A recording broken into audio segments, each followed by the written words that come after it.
Nagpupuri kami sa'yo, Panginoong Jesucristo. Nagpupuri kami sa'yo, Panginoong Jesucristo.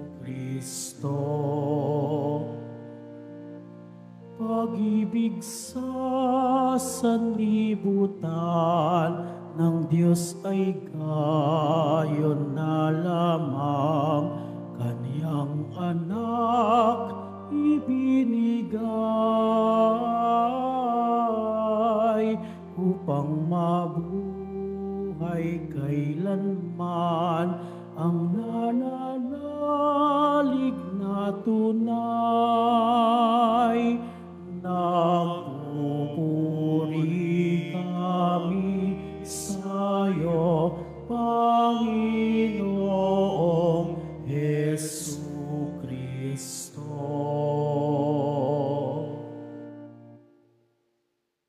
Sumainyo ang Panginoon. At sumaiyo rin.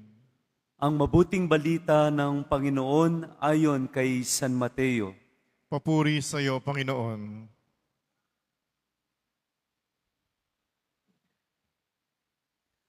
Noong panahong iyon, sinabi ni Jesus sa mga punong saserdote at matatanda ng bayan, "Pakinggan ninyo ang isa pang talimhaga. May isang taong nagtanim ng ubas sa kanyang bukid at ito'y binakuran niya. Gumawa siya roon ng pisaan ng ubas at nagtayo ng isang mataas na bantayan. Pagkatapos, kanyang iniwan sa mga kasama ang ubasan at siya'y nagtungo sa ibang lupain. Nang dumating ang panahon ng pitasan, pinapunta ng may-ari ng ubasan ang kanyang mga alipin upang kunin sa mga kasama ang kanyang parte. Ngunit, sinunggaban ng mga kasama ang mga alipin, binugbog nila ang isa, pinatay ang ikalawa, at binato naman ang ikatlo. Pinapunta uli ng may-ari ang mas maraming alipin. Ngunit gayon din ang ginawa ng mga kasama ng mga ito. Sa kahuli-hulihay, pinapunta niya ang kanyang anak na lalaki. Igagalang nila ang aking anak, wika niya sa sarili. Ngunit nang makita ng mga kasama ang anak, sila'y nag-usap-usap. Ito ang tagapagmana, halikayo, patayin natin ng mapa sa atin ang kanyang mamanahin. Kaya't siya'y sinunggaban nila, inilabas sa ubasan at pinatay. Pagbalik ng may-ari ng ubasan, ano kaya ang gagawin niya sa mga kasamaang iyon? At sumagot sila, lilipulin niya ang mga buhong na iyon at paaalagaan ang ubasan sa ibang kasama na magbibigay sa kanya ng kaparte sa panahon ng pamimitas. Tinanong sila ni Jesus, hindi pa ba ninyo nababasa ang talatang ito sa kasulatan? Ang batong itinakwil ng mga tagapagtayo ng bahay ang siyang naging batong panulukan. Ginawa ito ng Panginoon at ito'y kahanga-hanga. Kaya nga sinasabi ko sa inyo, hindi na kayo ang paghaharian ng Diyos, kundi ang bansang maglilingkod sa Kanya ng tapat. Narinig ng mga punong saserdote at ng mga Pariseyo ang mga talinghaga ni Jesus at naunawaan nila sila na pinatatamaan niya. Dadakpin sana nila siya, ngunit natakot sila sa mga tao sapagkat kinikilala ng mga ito na propeta si Jesus. Mga kapatid, ang mabuting balita ng ating Panginoon. Pinupuri ka namin, Panginoong Heso Kristo. Maupo muna po ang lahat. Sa ngalan ng Ama, ng Anak, ng Espiritu Santo, magandang umaga po sa inyong lahat. Muli, tayo po ay nagkatipon-tipon, lalong-lalo na sa unang biyernes po sa buwan ng Marso. At kagaya po ng ating pagdidibusyon, ibig nating marinig muli ano ba ang itinuturo at ano ba ang ipinapaalala sa atin ng ating pong Jesus Nazareno. Tayo po ay nasa panahon ng Kwaresma, Sabado sa ikalawang linggo ng 40 araw na paghahanda. Isa po sa napaka-espesyal na ipinagkaloob sa atin bilang mga mananampalataya at bilang nilalang ng Diyos ay ang kakayahang magpasya. Bukod tangi, tayo mga tao, tayo ang binigyan ng Diyos na makapagpasya. Ang halaman, ang mga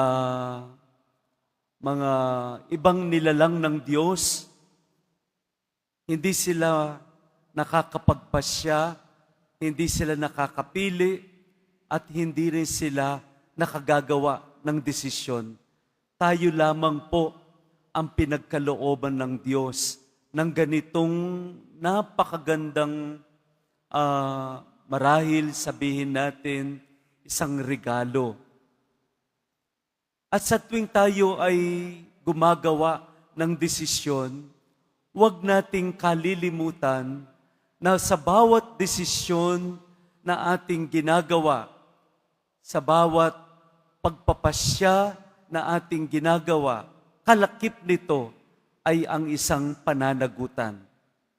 That whenever we make a decision in our life, do not forget that we are accountable for every decision that we make. Sa narinig po nating kwento sa unang pagbasa at gayon din sa Ebanghelyo na mula kay San Mateo, nakakalungkot man pong tignan at isipin na itong mga anak ni Israel, ang mga kapatid ni Jose na sinasabi sa unang pagbasa, hindi naging maganda ang kanilang mga desisyon. Ang nakakalungkot dito, sabi nga po ng unang pagbasa, dahil sa napagkaisahan nilang ipagbili itong si Jose sa mga nagdaraan nung araw na iyon, marahil hindi naging maganda ang kanilang naging desisyon. At ang desisyon na kanilang ginawa, marahil nakalimutan nila na malaki ang pananagutan. Malaki ang naging pananagutan nila. Kaya nga po, sa tuwing tayo po ay gumagawa ng desisyon at mayroon tayong pananagutan, huwag nating kalilimutan ang pangalawang bahagi na ang desisyon ay mayroong isang malaking epekto na ay dinudulot sa ibang tao. Maaaring magbigay ng kabutihan at maaari ding magbigay ng kasamaan. Isang malaking paalala po ito, lalong-lalo na tayong mga nagdinilay-nilay ngayong panahon ng Kwaresma.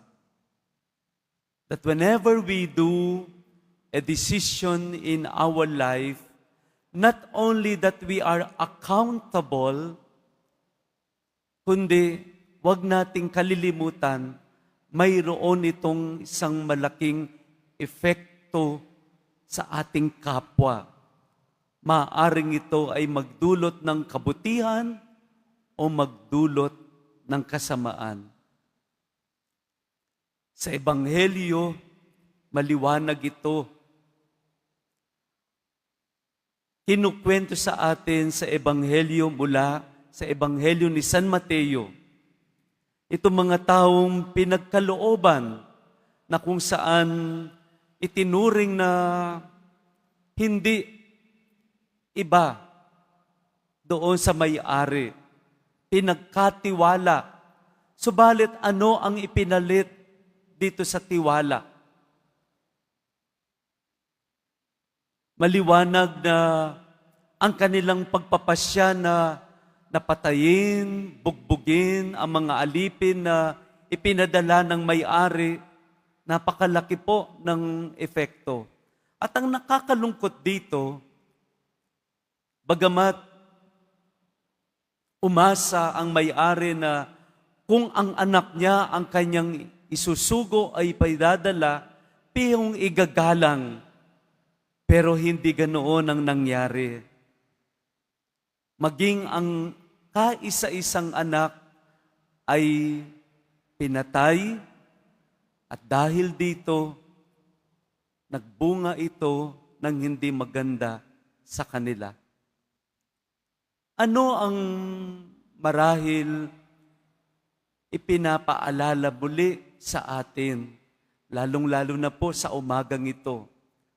Tayong mga nagdidebosyon sa ating pong Jesus Nazareno, sa panahon na kung saan tayo po ay nailalagay sa isang sitwasyon na kailangan nating gumawa ng desisyon, magpasya, siguraduhin natin na sa bawat desisyon na ating pipiliin, ito sana po ay magdudulot ng kabutihan. Magdudulot ng kabutihan para sa iba. Hingin natin sa ating pong Jesus Nazareno na sa ating pagdarasal, bigyan tayo ng liwanag. Bigyan tayo ng liwanag sa ating kaisipan para bago tayo makapili, makapagpasya, ito ay magbibigay ng napakagandang kabutihan, hindi lamang sa atin, kundi marahil sa nakararami.